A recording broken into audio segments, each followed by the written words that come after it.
Hello बच्चों, नमस्कार। कैसे आप सब लोग? उम्मीद है बहुत अच्छे होंगे। तो इसके पहले हम लोग 3 वीडियोस देख चुके थे, रासायनिक अभिक्रिया और समीकरण क्लास 10 का चैप्टर का। आज जो होने वाला है चौथा पार्ट होने वाला है रासायनिक अभिक्रिया और समीकरण का। तो आइए वीडियो को स्टार्ट करते हैं। देखिए, आज हम लोग जो है वही जो चैप्टर हम पढ़ रहे थे रासायनिक अभिक्रिया और समीकरण, उसी चैप्टर को पढ़ेंगे, उसको कंटिन्यू करेंगे और ये पार्ट 4 होगा। आज की इस वीडियो में हम लोग पढ़ने वाले हैं रासायनिक अभिक्रिया के प्रकार। ऐसे तो बहुत सारे प्रकार होते हैं, लेकिन आज सिर्फ हम लोग एक प्रकार के बारे में इसके बारे में डिस्कस करेंगे, जो कि है संयोजन अभिक्रिया, और एक क्रियाकलाप के बारे में डिस्कस करेंगे। तो आइए समझते हैं।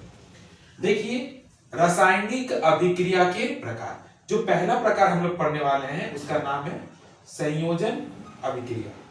अब समझते हैं कि संयोजन अभिक्रिया क्या होता है। चलिए पढ़ते हैं। क्या लिखा हुआ है कि जब दो या दो से अधिक अभिकारक मिलकर एकल उत्पाद का निर्माण करते हैं तो उसे संयोजन अभिक्रिया कहते हैं। क्या संयोजन अभिक्रिया किसे कहते हैं? जब दो या दो से अधिक अभिकारक मिलकर एकल उत्पाद का निर्माण करते हैं तो उसे संयोजन अभिक्रिया कहते हैं। एग्जाम्पल के माध्यम से समझते हैं। देखिए, मैंने उदाहरण लिया है कोयले का दहन। तो कोयले के दहन में क्या होता था? कार्बन ऑक्सीजन से अभिक्रिया करता था और CO2 बनाता था। अब आपको यहां क्या दिख रहा होगा कि अभिकारक की संख्या कितना है? 2 है। और कितना उत्पाद का निर्माण कर रहा है? एक उत्पाद का निर्माण कर रहा है। और डेफिनेशन के अकॉर्डिंग अगर जब दो या दो से अधिक अभिकारक मिलकर एकल उत्पाद का जब निर्माण करते हैं तो इस अभिक्रिया को क्या कहते हैं हम लोग? संयोजन अभिक्रिया। तो ये भी क्या हो जाएगा? ये आपका एक संयोजन अभिक्रिया हो जाएगा, जहां आपको 2 अभिकारक देखने को मिल रहा है और एक उत्पाद देखने को मिल रहा है। तो ये आपका संयोजन अभिक्रिया हो जाएगा। उसी प्रकार से एक और एग्जांपल है जल का निर्माण। जल का निर्माण क्या होता था? जब हाइड्रोजन और ऑक्सीजन आपस में अभिक्रिया करता था तो जल का निर्माण करता था। तो अब आपको यहां भी क्या देखने को मिल रहा है? अभिकारक की संख्या 2 देखने को मिल रहा है और उत्पाद की संख्या कितना देखने को मिल रहा है? 1 देखने को मिल रहा है। तो इस प्रकार के अभिक्रिया को हम क्या कहते हैं? संयोजन अभिक्रिया कहते हैं। मतलब अभिकारक जो होगा वो 2 होगा या 2 से ज्यादा भी हो सकता है, लेकिन उत्पाद जो बनेगा वो केवल एक ही होना चाहिए। अब अगला एग्जाम्पल के बारे में हम लोग जानेंगे।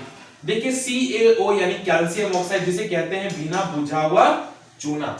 जब इसमें पानी दिया जाता है तो वो बिना बुझा हुआ चूना क्या कहलाता है? बुझा हुआ चूना बन जाता है, जो कि क्या है? CaOH2 इसका फॉर्मूला हो जाता है। अब आपको क्या देखने को मिल रहा है यहां पर? यहां पर आपको 2 अभिकारक देखने को मिल रहा है और एकल उत्पाद देखने को मिल रहा है। तो ये भी आपका क्या हो गया? संयोजन अभिक्रिया हो गया। तो आपको समझ में आ गया होगा कि संयोजन अभिक्रिया क्या होता है। जिस रासायनिक अभिक्रिया में 2 या 2 से अधिक अभिकारक मिलकर एकल उत्पाद का निर्माण कर देते हैं, उस रासायनिक अभिक्रिया को हम लोग क्या कह देते हैं? संयोजन अभिक्रिया कह देते हैं। ठीक है, आइए अब हम लोग देखने वाले हैं क्रियाकलाप।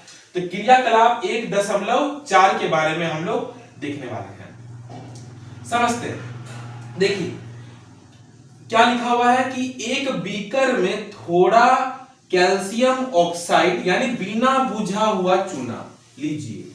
एक बीकर लेना है। पिक्चर आपको दिख रहा होगा फिगर में। फिगर में क्या है कि एक बीकर है और इस बीकर में आपको क्या लेना है? कैल्शियम ऑक्साइड यानी कि बिना बुझा हुआ चूना। ये आपको दिख रहे होगी बिना बुझा हुआ चूना, जो कि क्या है? Calcium oxide. ठीक है, अब आगे ध्यान से समझिए क्या लिखा हुआ है। लिखा हुआ है इसमें धीरे धीरे जल मिलाएं। अब इस बीकर में क्या करना है? कैल्शियम ऑक्साइड में क्या करना है? धीरे धीरे पानी को मिलाना है। ठीक है, धीरे धीरे पानी को क्या करना है? मिलाना है।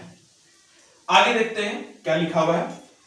अब बीकर को स्पर्श कीजिए। अब ये जो बीकर है इसको हाथ से आप स्पर्श करके देखिए क्या आपको देखने को मिल रहा है, जैसे कि चित्र में दर्शाया गया है। क्या इसके ताप में कोई परिवर्तन हुआ? क्या जब आप इसको स्पर्श कर रहे हैं तो क्या इसके ताप में कोई परिवर्तन आपको देखने को मिला? ये आपको देखना है। चलिए देखते हैं हम लोग कि इसका क्या हम लोग परीक्षण किए, इसके बारे में हम लोग देखेंगे। तो हम लोग क्या परीक्षण किए? हम लोग परीक्षण किए कि कैल्शियम ऑक्साइड जल के साथ तीव्रता से अभिक्रिया करके बुझे हुए चूने का निर्माण करके अधिक मात्रा में ऊष्मा उत्पन्न करता है। यानी आपका जो बिना बुझा हुआ चूना है, यानी कैल्शियम ऑक्साइड बिना बुझा हुआ चूना, जब उसमें पानी डाला जाता है तो वो तीव्रता से मतलब बहुत तेजी से क्या करता है, अभिक्रिया करता है और बुझा हुआ चूना यानी कैल्शियम हाइड्रोक्साइड का निर्माण कर देता है और साथ ही साथ बहुत ज्यादा ऊष्मा भी प्रोड्यूस करता है, निष्कासन करता है। ठीक है, समझ में आया आपको? तो वही लिखा हुआ है कि कैल्शियम ऑक्साइड जल के साथ बहुत तेजी से यानी तीव्रता से अभिक्रिया करके क्या बनाता है, बुझे हुए चूने का क्या करता है, निर्माण करता है और अधिक मात्रा में क्या करता है, ऊष्मा उत्पन्न करता है। समझ आया? अब पूछ देगा कि इससे संबंधित रासायनिक समीकरण क्या है, तो भाई कैल्शियम ऑक्साइड था और वो किससे अभिक्रिया किया, जल से, तो क्या बना दिया, कैल्शियम हाइड्रोक्साइड यानी कि आपका बुझा हुआ चूना। और मैंने बोला था ना कि हीट निकालेगा, ऊष्मा निकालेगा, यहाँ ऊष्मा भी क्या किया है, उस ऊष्मा का भी निष्कासन किया है। तो ये हो गया आपका क्रियाकलाप 1.4।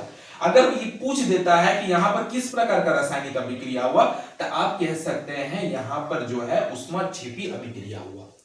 अब ऊष्माक्षेपी अभिक्रिया को हम लोग आगे की वीडियोस में देखने वाले हैं। ठीक है, आई थिंक समझ में आया होगा आप लोग को ये जो टॉपिक मैंने आपको समझाया, संयोजन अभिक्रिया और एक क्रियाकलाप। अगर नहीं समझ में आया तो एक बार फिर से वीडियो को देखिए, आपको एकदम समझ में आ जाएगा। ठीक है, तब तक के लिए धन्यवाद।